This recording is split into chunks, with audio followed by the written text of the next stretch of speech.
La Inmaculada Concepción en piedra de Huamanga.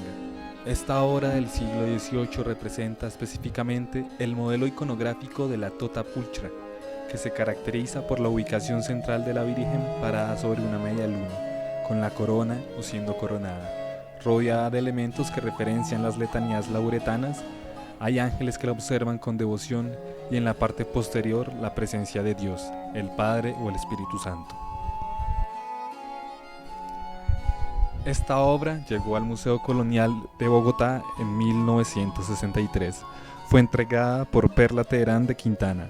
Aunque no se sabe mucho de su procedencia, el buen estado de conservación cromática indicaría que la obra no era expuesta en un sitio tan abierto y público, pues otras obras del mismo material que se encontraban en espacios públicos como las iglesias presentan un desgaste en los pigmentos bastante marcado y no se registran procesos de reintegración cromática en esta obra.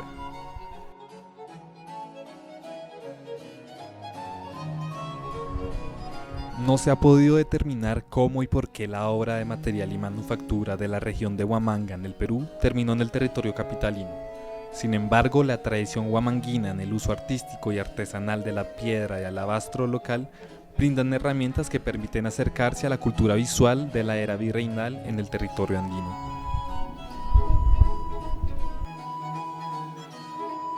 San Juan de la Frontera de Huamanga, hoy conocida como Ayacucho, se fundó en 1539 en un territorio con elevada presencia de indígenas y desde entonces ha sido el centro de una tradición escultórica sin paralelo en América Latina.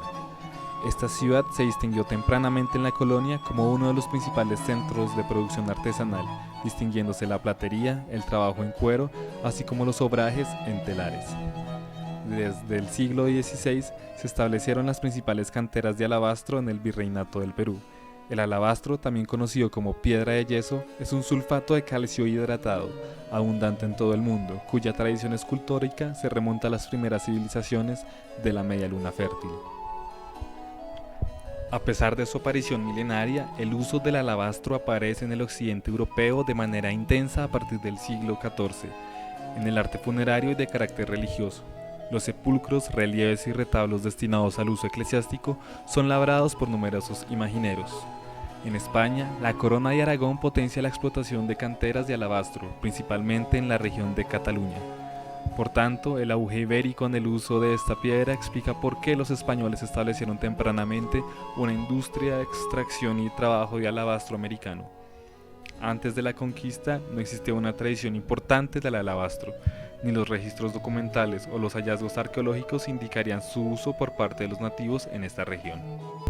Adicional a la piedra de Huamanga se distinguían la piedra berenguela, proveniente de la región cusqueña, y la piedra del lago, extraída de las inmediaciones del lago Titicaca. Sin embargo, los usos de estas clases de alabastro se concentraban en la arquitectura.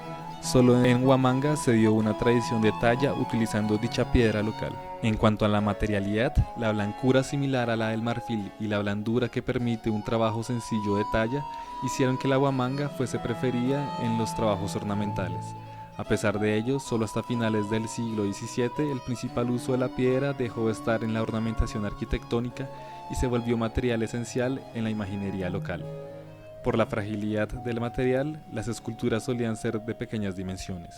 En la función religiosa, la Huamanga encontró su principal fuente de mecenazgo, produciendo una gran escala de series de relieves para iglesias y conventos, imágenes de bultos, cruces y retablos destinados al culto eclesiástico y privado. La presencia de la Huamanga en ciudades tan lejanas como Quito, Ecuador, Salta en Argentina o Santiago de Chile se debe al activo comercio regional que permitió desde temprano la circulación de las piezas artesanales, pues Huamanga se encontraba en una posición estratégica, en el centro de la importante ruta comercial que comunicaba a Lima con Cusco y el Alto Perú con Buenos Aires. Lima era una de las principales ciudades receptoras de las obras de Huamanga y desde allí eran exportadas a regiones del Virreinato del Perú, desde Colombia hasta Argentina.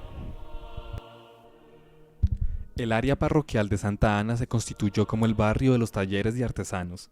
La fineza de la piedra como la habilidad de los huamanguinos fue ampliamente reconocida en el Virreinato.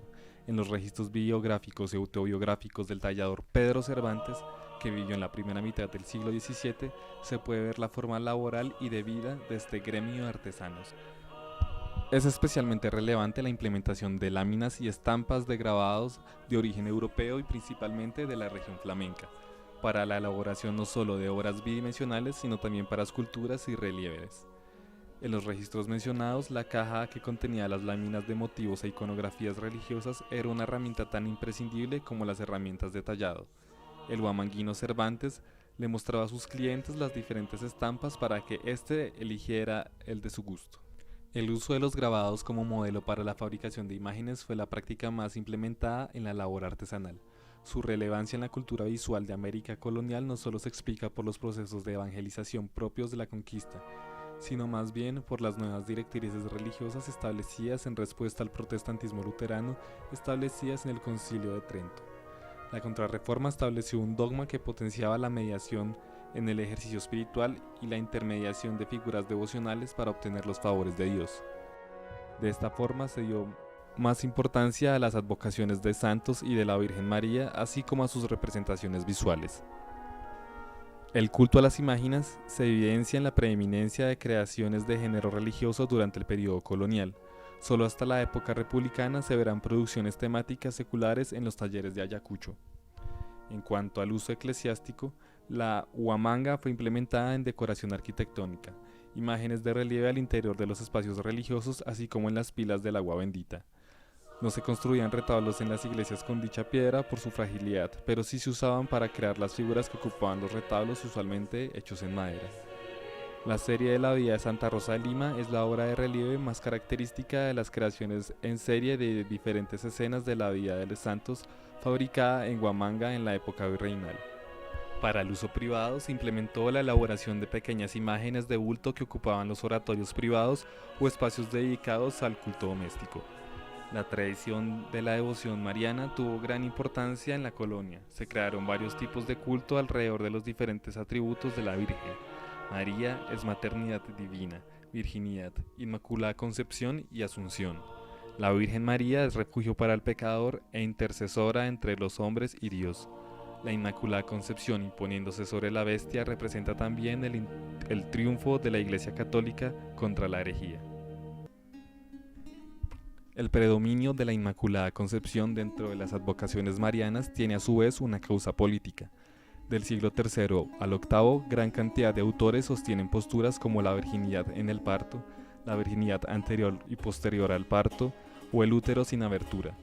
Entre la segunda mitad del siglo XVI y finales del siglo XVII, las manifestaciones de piedad popular ligadas al dogma de la concepción se multiplicaron en España. Los teólogos españoles logran en el 1616 que el rey Felipe III establezca una real junta para defender el dogma de la Inmaculada contra sus calumniadores. En un cuadro alegórico que guarda el convento franciscano de Ayacucho, se evidencia la connotación política de la doctrina inmaculista al mostrar a una Inmaculada basada en la composición de Rubens, consagrando a la familia real austriaca y a la orden franciscana. Así, esta obra que junta el alto relieve a los laterales y el medio bulto en la zona central ha permitido recorrer un periodo de tradición artesanal y visual ligada a la piedra de Huamanga. Esta sirvió a las expectativas de la nueva religión impuesta por el orden colonial. Tanto para el clero como para los particulares, la piedra fue ampliamente utilizada. Es especialmente interesante la caracterización de la piedra como material de uso artístico y decorativo, así como el profesionalismo y el reconocimiento que se les daba a los artesanos huamanguinos.